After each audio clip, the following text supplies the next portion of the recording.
Bom dia, crianças. Hoje iremos dar início ao capítulo 10, Brasil Populismo.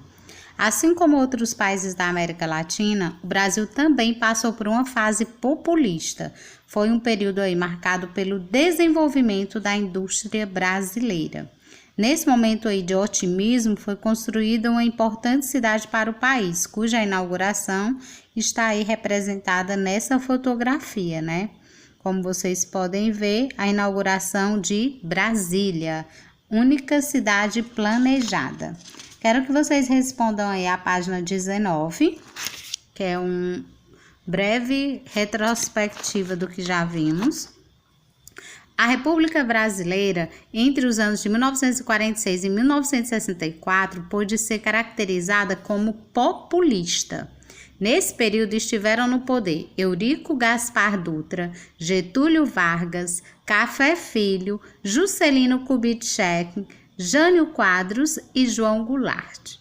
No Brasil, o populismo teve início com o fim da Era Vargas, em 1945, e terminou com a deposição de João Goulart, por meio do golpe civil-militar de 1964. Os governos populistas apresentaram diferenças entre si. Contudo, seus governantes seguiram uma ideia central: promover medidas com o objetivo de ganhar o apoio da população brasileira. No contexto da Guerra Fria, período após a Segunda Guerra Mundial, em que os Estados Unidos e a União Soviética disputaram a adesão de países para sua esfera de influência, a América Latina foi bastante pressionada para tomar partida em um dos lados. Como os Estados Unidos já impunham suas políticas imperialistas sobre a América Latina desde sua emancipação política em 1776, a maioria dos países latino-americanos acabou pendendo para o lado capitalista. Além de alguns acordos militares, em virtude da conjuntura internacional, foram firmados vários pactos de comércio e colaboração entre os Estados Unidos e os países latino-americanos. Por meio desses acordos, os Estados Unidos forneceram empréstimo para o desenvolvimento da economia, especialmente da indústria.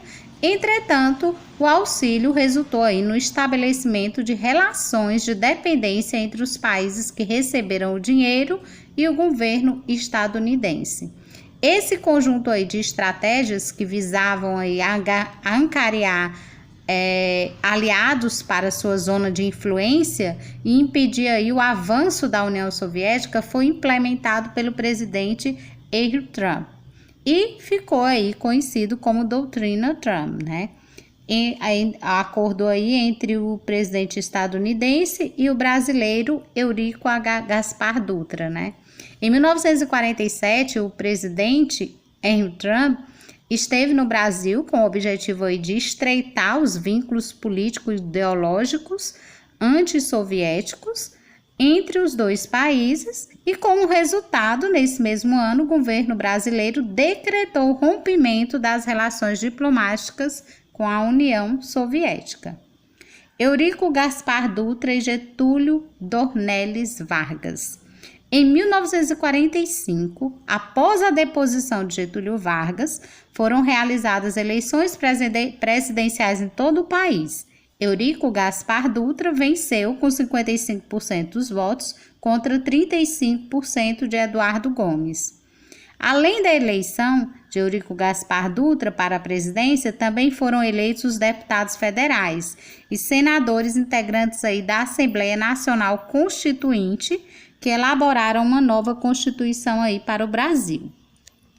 As principais características da Constituição de 1946 foram: estabelecimento do pluripartidarismo, ou seja, legalização da coexistência de vários partidos políticos, existiria vários agora, federalismo, a formação de um estado subdividido em unidades adotadas de governo próprio, os estados, direito à greve trabalhista, mandato eletivo de 5 anos para a presidência sem reeleição, liberdade de imprensa e opinião.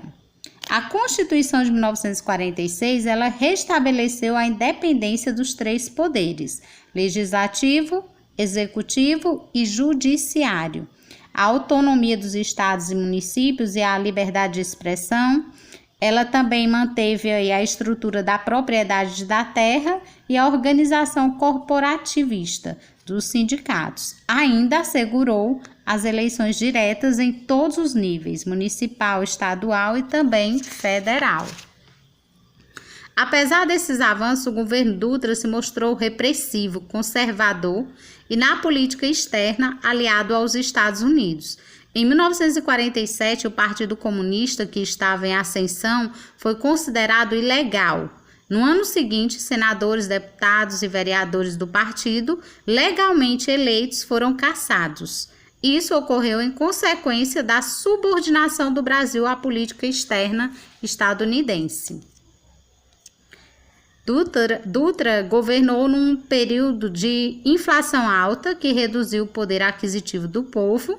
Além disso, as importações que haviam sido interrompidas durante a Segunda Guerra Mundial aumentaram aí sensivelmente. A administração Dutra realizou também importantes obras de infraestrutura, como a pavimentação da rodovia Rio-São Paulo e a instalação da Companhia Hidrelétrica do Rio São Francisco. Na economia, foi elaborado o Plano SALT, cujo nome faz referência a cada área a que o plano visava atender: saúde, alimentação, transporte e energia. O plano não obteve sucesso, uma vez que a maior parte dele mal saiu do papel. Além disso, Dutra mandou fechar todos os cassinos do país, alguns deles, como o de Copacabana Palace, eram locais bastante luxuosos que reuniam a elite da sociedade, não apenas para jogar, mas para apreciar atrações musicais e de dança. Com a decisão, mais de 40 mil pessoas perderam emprego no país. Vocês estão vendo aí o estádio Dutra. Durante o governo dele, ocorreu no Brasil a 4ª edição da Copa do Mundo de Futebol, e entre junho e julho de 1950, pouco antes, havia sido inaugurado o estádio do Maracanã, no Rio de Janeiro, retratado aí na imagem. Getúlio Vargas foi o presidente que permaneceu por mais tempo à frente do governo brasileiro. A presidência da República esteve sob seu comando inicialmente durante 15 anos, desde a Revolução de 1930 até o fim da Segunda Guerra Mundial em 1945. Aos 68 anos de idade, ele novamente venceu as eleições, com a maioria dos votos. Seu último mandato foi de 1951 a 1954. Ao renunciar em 1945, Getúlio Vargas afirmou que voltaria nos braços do povo. E o fato se concretizou. Para reconquistar o eleitorado brasileiro na campanha de 1950, ele investiu na defesa do nacionalismo e dos interesses populares, como as leis trabalhistas criadas em seu primeiro governo. Vargas se apresentava como fundador do trabalhismo brasileiro, dirigindo-se também aos trabalhadores urbanos como ao empresário nacional. Nas eleições presidenciais de 1950, ele venceu com 49% dos votos, enquanto Eduardo Gomes conseguiu 30% dos votos e Cristiano Machado 21%. Era a primeira vez que Vargas assumia a presidência por meio do voto direto. Ao assumir a presidência da República, Getúlio Vargas pretendia levar adiante a política adotada no final do Estado Novo. Nesse contexto, iniciou-se uma grande campanha popular com o slogan "O petróleo é nosso". A criação da Petrobras foi consequência desse movimento. A nova empresa seria responsável pela exploração e pelo refino do petróleo no país e teria 1/10 de suas ações abertas ao capital estrangeiro. Essa medida conseguiu despertar de uma só vez o acirramento da oposição por parte dos nacionalistas e dos neoliberais.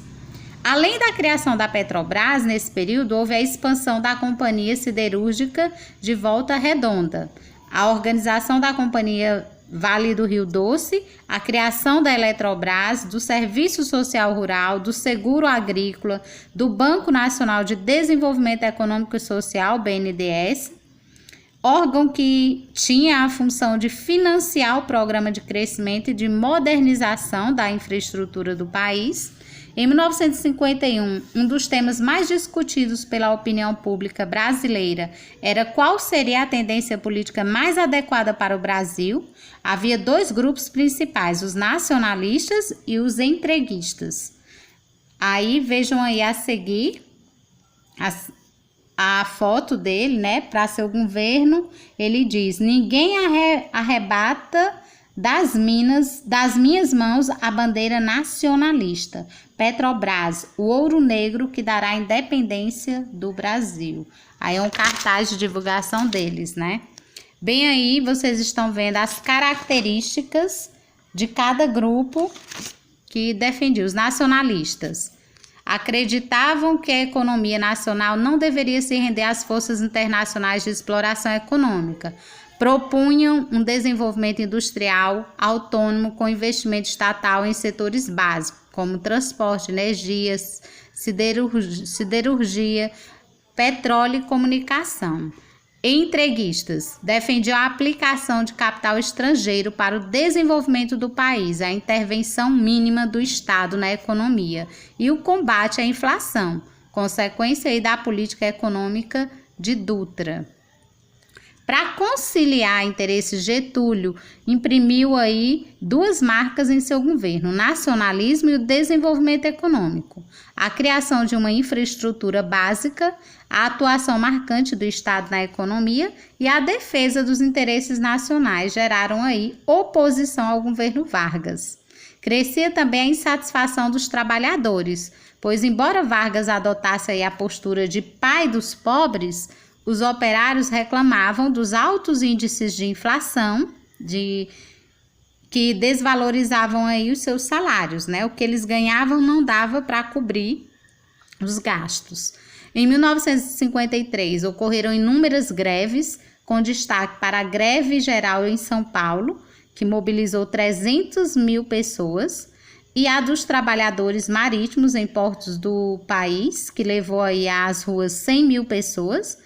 Em São Paulo, a reivindicação era pelo aumento de salário de 60% e pela revogação do decreto da Lei 9.070, aprovada aí em 1946, que na prática tornava as greves ilegais. A pressão da greve dos trabalhadores levou a uma mudança no Ministério do Trabalho, que passou aos cuidados aí de João Goulart. O novo ministro resolveu a greve, atendendo aí às reivindicações. A UDN e parte das Forças Armadas criticaram a postura de Goulart.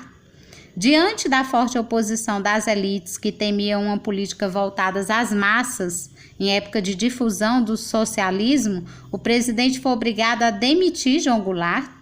Em 1º de maio de 1954, no entanto, ele anunciou o aumento de 100% do salário mínimo, após anos de inflação sem reajuste. A ação colocou aí os empresários contra Vargas, né? A oposição ao presidente intensificou-se, especialmente após o atentado da Rua Toneleiro. Carlos Lacerda, proprietário do jornal A Tribuna da Imprensa, foi um dos maiores críticos do governo de Vargas. Ele esteve envolvido em um episódio que praticamente pôs fim ao governo de Getúlio. O jornalista e o major da aeronáutica Rubens Florentino Vaz sofreram aí um atentado na Rua Toneleiro, local da residência de Carlos Lacerda, e na madrugada de 5 de agosto de 1954, Lacerda foi ferido e o major faleceu. Preso, o autor dos disparos acusou Gregório Fortunato, homem de confiança de Vargas, de ser o mandante do atentado. A revelação de que alguém muito próximo de Getúlio havia sido o mandante do crime levou as Forças Armadas a retirar completamente seu apoio ao presidente. Elas exigiram sua renúncia sob a ameaça de um golpe do Estado.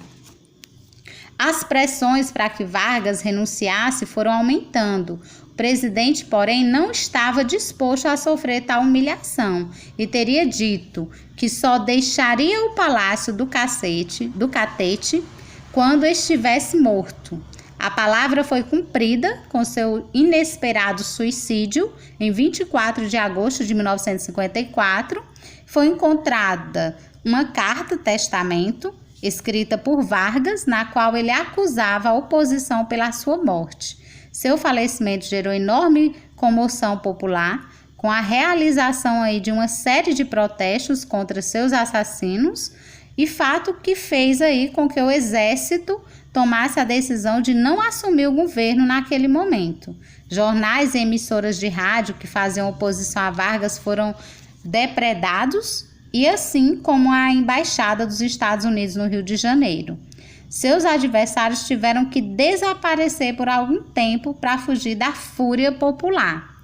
Como vocês podem ver aí na imagem, a multidão acompanha aí o cortejo fúnebre de Getúlio Vargas até o aeroporto, de onde o corpo foi levado para o Rio Grande do Sul. Bom, gente, ficamos por aqui. Daremos continuidade na próxima aula. Quero que vocês respondam também a página 25 e 26. Bons estudos e até a próxima aula.